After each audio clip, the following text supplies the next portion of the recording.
Assalamualaikum warahmatullahi wabarakatuh. Nama saya Arika Hasanabila, absen 8 dari kelas 11 RPL 2. Object Oriented Programming atau OOP adalah suatu metode pemrograman yang berorientasi kepada objek. Tujuan dari OOP diciptakan adalah untuk mempermudah pengembangan program dengan cara mengikuti model yang telah ada di kehidupan sehari-hari.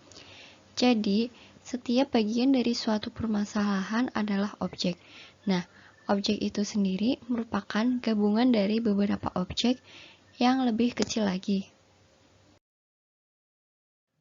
Konsep OOP atau Object Oriented Programming. 1.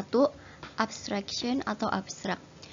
Abstraction dapat diartikan sebagai cara pandang kita terhadap suatu sistem yang terdiri dari kumpulan subsistem yang saling berinteraksi. Subsistem dapat pula diartikan sebagai suatu objek. 2. Enkapsulasi atau pengkapsulan. Enkapsulasi adalah pembungkus. Pembungkus di sini dimaksudkan untuk menjaga suatu proses program agar tidak dapat diakses secara sembarangan atau diintervensi oleh program lain. Dia akan melindungi sebuah program dari akses ataupun intervensi dari program lain yang mempengaruhinya. Yang ketiga, inheritance atau pewarisan. Inheritance atau pewarisan adalah konsep pemrograman di mana suatu kelas dapat menurunkan properti dan metode yang dimilikinya kepada kelas lain. Kelas yang akan diturunkan bisa disebut sebagai kelas induk atau parent class, superclass atau base class.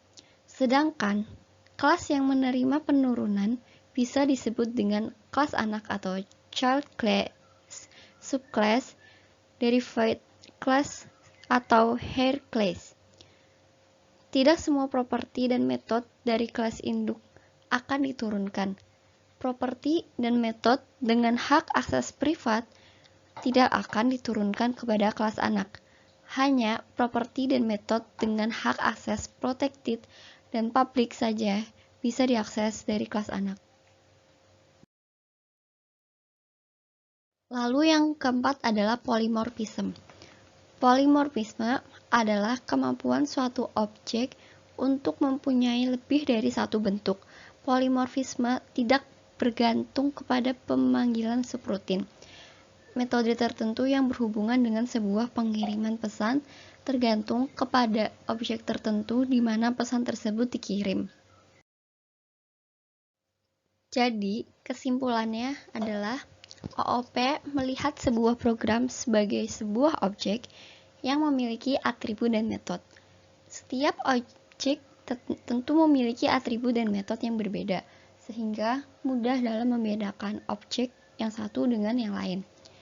Lalu, OOP dapat mempermudah penyusunan dan pembuatan sebuah program, khususnya yang berskala besar.